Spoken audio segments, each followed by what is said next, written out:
Hi, everybody. Thank you so much for tuning in on the third episode of the IYSJ Podcast. We're super excited to be hosting Anvi from the BioMedizone organization. So, before we dive into the episode, we'd maybe like to start off with a fun fact. Maybe each of us can share. What specific field of science are you guys interested in? Hi, my name is Anvi, and I'm the founder of BioMedizone. The field of science that I'm most interested in is medicine, but more specifically neurology. Cool. What about you, Hey guys, Max? I'm Max. I'm the co-head of project management here at IYSJ, and my favorite field of science right now is AI because it's kind of the new hot thing, and it's really interesting to me. Yeah, honestly, same here. AI is a really cool new emerging field. I know it's been around for a while, but it's sort of gaining hype, in this new decade. So that is a field that I'm also interested in. Um, so now that we've shared a fun fact about ourselves, I wanted to quickly ask Anvi. So for the viewers who are not familiar with BioMedizone, can you sort of tell us a little bit about what BioMedizone does, what sort of events you hold?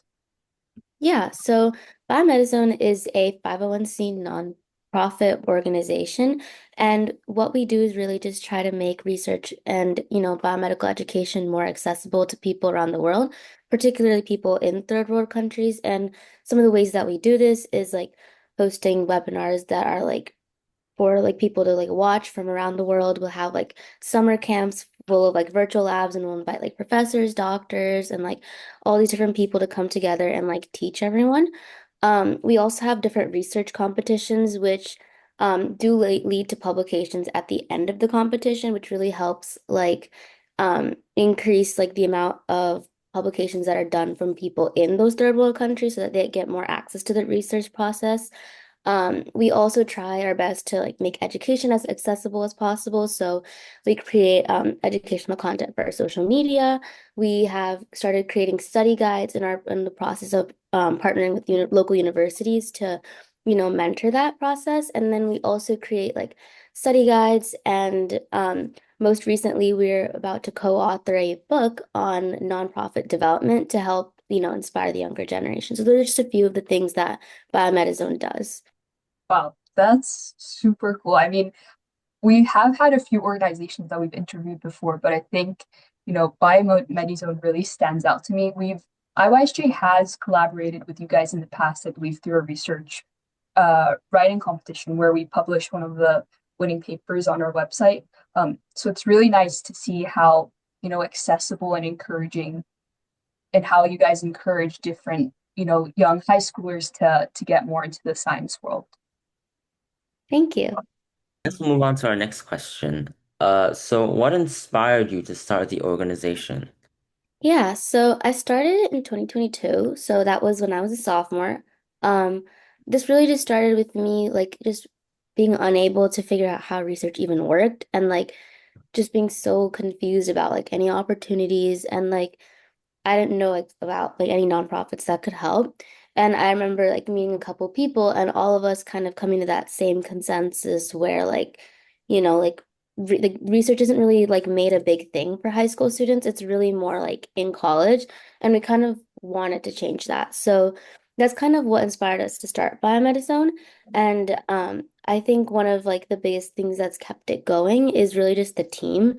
Like a lot of the members on our executive board right now have been with BioMedizone since its founding. So it's just that these people are super duper passionate about the like mission of BioMedizone. So yeah, it's kind of like what inspired it and got it started. That's interesting because our organization is also a research organization. We try to make research more accessible to the general public and just high schoolers in general.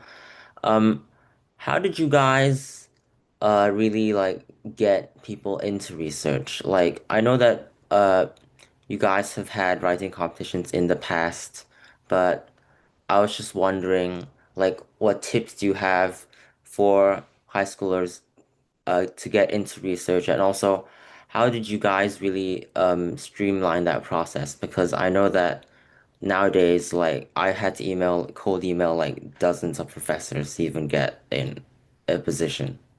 Yeah, so one of the biggest things that we do is Camp Biomed, which is what really connects students to like professors and doctors in many different fields. Like each year, Camp Biomed like studies like 10 different fields. So, they really have the opportunity to work with like doctors, professors, anybody really in whatever field that they want. And I think this is really one of the biggest ways that students are able to network with those professors, but then also with like our partnering organizations to make like a bigger impact. Like we have a lot of different companies sponsors, so using those sponsorships, they're able to like elevate whatever research they're doing. I know like last year, for example, we had XYZ domains like sponsor our event by giving like winning research papers like a domain to like an internet domain to like put their research out like on their own website. And I think like being able to do that really helped. We also made sure to have like a bunch of mentors on board. So like undergraduate students or people who've been involved with the research process before. And this really helped with, these students who just don't know where to get started. We really helped like held their hand, like guide them through the process so that at the end of the day, like they had a paper that was ready. We also do like a lot of editing and like helping them find opportunities. And because we're such an international network, it's really easy to find people who are near you. So it's easier to like get those opportunities where you are. And as of right now, like the way we're streamlining this is trying to partner with other like startups that are like having like research professors and like that whole connection thing there already. So it's a lot easier and you don't have to go around cold emailing.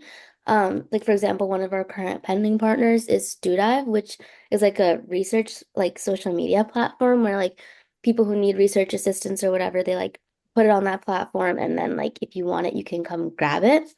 We also have advisory board members who are all doing research and actively like looking for students and being able to be involved with biomedicine really helps you network with them too. That's awesome. Yeah, I think you guys have also done some internships in the past. I believe one of our team members at IYSJ, Anika, she did an internship with BioMedizone actually. So um, there's so many different avenues that you guys, open up these different sort of paths by which high schoolers can get involved in. And I think that's very important today because we see so many, different kinds of people who sort of want to explore academia or want to explore a certain field that they're interested in, but they're sort of barred from doing that because they don't have access to certain resources. Sort of piggybacking off of what you said, I know you sort of mentioned a little bit of the organizations that you've collaborated with in the past, such as XYZ, who helped you um, with certain prizes. What was the process of doing that like? How did you reach out to these certain organizations and to people on your advisory board, for example, who are PhD students or even professors? Yeah, so that process really consisted of strategic cold emailing. So I know a lot of student organizations that cold email, but when they do, they're cold emailing like bigger companies as a smaller organization. And I usually find that ineffective because if you want to grab their attention, you need to be a little bit bigger first. So I kind of took it with like a small, like, you gotta like work your way up. So XYZ is also kind of like it's a big company, but it's also like smaller in the sense where it's not the same as like .org or .com. So that was where we went first because we knew like they're big enough to help us grow, but they're not too big where they like look over us. So we kind of like looked at organizations, not just like them, but like on their level, cold emailed to them. And yeah, like even for our advisory board, it was really strategic there too because we were trying to figure out like who do we know like already like on our board like our executive board who do we know that is already has a PhD and is a professor who's already a doctor who's already a scientist already working in a lab like who do we already know and let's try to invite them first. So that's really what our main process was, just using like any connections we have to like bring people who are in academia or in industry onto like our advisory board. And then after that, to continue growing, we're just trying to keep like smaller connections with professors like around the country, like some in like North Carolina or Virginia or like where have you, just so that it's easier for students that are like in that region to like get a research position there. So it really just consists with a lot of like strategic cold emailing, but I think really it was a lot of like our team just being able to be like, hey, like I know this professor, like they helped me a lot and I think they'd be interested in this. I've told them about it, like things like that. So I think it's really just more of like a team effort, but there's a significant portion of strategic cold emailing involved as well. That's super interesting. Thank you for sharing. IYSJ has tried, reaching out to organizations as well, and we're sort of in the process of doing that as well with our new upcoming research competition.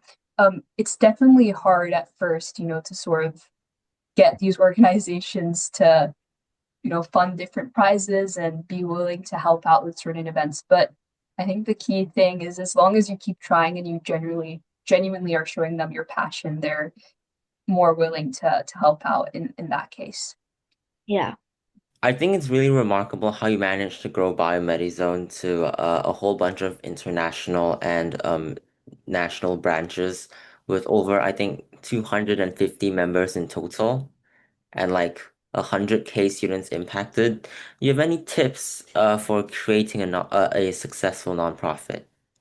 I think one of the biggest ones is really just make sure like your team is good. Like I remember like at the beginning, it was really hard to find team members who were really committed because a lot of them would just like they join and then they would like like for some reason they'd just like be inactive or like leave after a couple months. And if you have like an executive board that's like that, it's not really going to be effective for you. So I think what I really did over the last 2 years is really just invest in the kinds of, executive members I'm bringing on board because I want everybody there to like inspire other people. Like I want to be inspired by my team too. So I made sure that everybody around me was like at my level or even better than me so that, I could grow, the team could grow, BioMedizone could grow. And if they're all like, involved in the mission, then it's going to work. And another thing I did was, constantly keep growing. I kept on brainstorming different ideas of how to grow, like unique ideas, things that like other organizations maybe wouldn't have done. Like for an example, one event we held like around Halloween time was like this murder mystery, like forensics event to like kind of teach people about forensics through like solving a murder mystery. And I think that was pretty unique just because a lot of like organizations don't do something like that when they're trying to explain like research or like any field of like biomedicine. And we also got a PhD student from Vanderbilt to come and, talk about it and like lecture and like lead the whole event. So it was really just like doing things that were out of the box that also really, really helped us stand out. And yeah, just constantly trying to get more reach. I think one big thing a lot of student organizations also overlook is just you do a lot of great things, but then you don't do anything to get recognized for it. So one thing I did, I also tried to reach out to a bunch of like newspapers and stuff to see if they could cover us and like we could get more coverage that way. So I think that's also another really great thing that student organizations can do to like expand their reach and their impact. Yeah, 100%. I agree. Those are definitely some great tips, especially the recognition part about reaching out to different, press media outlets, different newspapers. I think even ones, locally, they don't have to be these really big publications. As long as you're getting some recognition, even in some, small form of way, that can really help you later on is something that you can sort of cite to also convince other sponsors to onboard and different partners and get different guest speakers. Um, I know one of the challenges that you mentioned was sort of having a strong executive team where you could find different committed people. Were there any other challenges that you faced in the past or maybe that you're facing right now in terms of running BioMedizone? Yeah, so I think one of another thing that was really difficult is also just being able to like delegate or like like just managing the team, especially over the summers where everyone's traveling. So it's really hard to coordinate, like, oh, like my outreach person, like she's busy, she's on vacation, like who's gonna post on our Instagram now? Like things like that, like coordinating that, and then also trying not to put like all the load on myself. So like as I go to college now, like I know that like managing like biomedicine, but then also like doing like college stuff is going to be really difficult to like balance.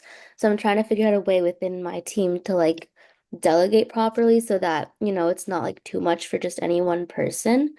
Um, I think another thing that's really challenging is honestly just like meeting our mission itself. Because our mission right now is to like spread research to third world countries. But I remember vividly, last year for Camp Biomed, we were helping these students in third world countries do like research projects and stuff. Like some of them were doing their own experimental research projects, which got like published later on and was like contributing to the body of knowledge. Some people were doing literature reviews, some people were doing data analysis papers. Like there were a lot of different types of papers going on. But I remember this one person, I think she's from Pakistan. She was trying to do a paper, like a research paper, an original research paper, but she was struggling a lot because being from like a third world country that's currently developing, there's not a lot of funds. It's really hard legally to get like, like approval for your research stuff if she wants to do like experimental. So she was struggling a lot, and I was honestly like really stuck too because I didn't know how to help her. Um, but yeah, like just things like that make it a little difficult. But then of course, like we just had to like find a way. So I tried to find like some people who were in her area that were in research that might be able to help her find a solution. But again, like these problems just are going to keep coming. And as students, we only have such a limited bandwidth to help solve them. So that's another really big challenge that we currently face. Right. I'm really amazed by the last thing that you mentioned about how you helped that Pakistani student. I I really admire that because it just goes to show that, your organization is not just about, for college admissions or any other sort of incentive, but it's generally about helping students who don't have access to these different opportunities. So the fact that you went out of your way to find people in her area is just super admirable. Um, I really agree with you also on that fact of sort of there's a lot of difficulty with coordinating from people from so many different countries. In IYSJ, for example, we're a really international organization, and on our executive team, it spans about, I think, 10 countries or so. And so time zone meetings can be very difficult, trying to coordinate a meeting with so many different timings. But I guess at the end of the day, you have to sort of make it work. Yeah. Yeah, I mean, my like other co-head of project management, she's currently in India, so we basically only have like two times to meet, like at like when it's at night here, it's her morning, and when it's in the morning here, it's like her nighttime. So like even like like even just in the project management team, like we have to time zones are really important, and also factor a lot into our workshop planning and stuff like that. So, and also I think that like the fact that you're gonna continue to pursue your mission even in college, like managing this like 250 member organization while juggling like a college course load is really admirable.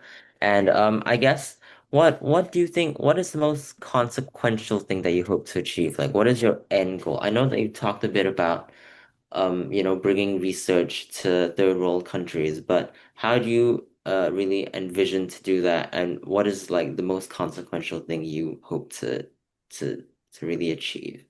Yeah, so right now I don't really see an end goal like that just because I just don't think like we can stop growing in that sense. There's just so much work to be done in like education equity around the world, like whether it be like medicine or like any other field. There's just so much work that has to be done. So I don't know if I can really put an end goal there, but what I can say is right now one of my biggest goals is to try to get like a biomedicine chapter in almost every country in the world just to see if we can find like a research position that's local to them, create a research position possibly, or do something like that so that at least everybody, we can try to account for everybody and like get them those positions. Again, it's pretty far-fetched. It's gonna take a while, but it is one of our current goals, and that's I think the only end goal I can really like think of, just because again, like even for that, it's gonna take a long time. It's gonna take a lot of work. It's not gonna be easy. So it's really hard to put an end goal on some of these things. For sure. IYSG personally, we also have the goal of trying to make research more accessible, but I guess you can't really put an end or a sort of timeline on that because it's such a huge problem that so many students face. So it's very difficult. But on that note, in order to, help to more efficiently achieve that goal of making research more accessible and helping under-resourced students or, different under-resourced areas, what do you hope to see from organizations like us, similar to BioMedizone and IYSJ? What do you think we can do to help? Yeah, so I think IYSJ has a pretty good like audience too. And I think what you guys are doing right now, like interviewing a bunch of people, getting their inputs and like trying to collaborate in that sense, I think that's a really great start. And I think that's honestly more of what we need. I know just being in like the student-led nonprofit, like field for so long, like there's a lot of competition. And it's always like, oh, like they have so many followers, like I need to have that many followers or more. Like stuff like that. And I really feel like that's so like unproductive because what are you doing this for? The followers or for the mission? So I feel like really we really need to like collaborate more. I really like the communities in which you're like like supporting each other, like commenting on each other's posts, or like reposting each other's like achievements and things. I think like doing that would like help other people from like, other audiences be able to recognize other nonprofits and kind of help it grow. Like for example, for IYSJ, if Biomedizone were to promote one of its, accomplishments, like you guys would also receive like Biomedizone's audience and like they would also see and then it'd help you grow. And, at the end of the day, that's what's beneficial. It's going to help reduce, the amount of research illiteracy there is in the world because so many more people are, being drawn toward the mission. So I think just collaboration is one big thing.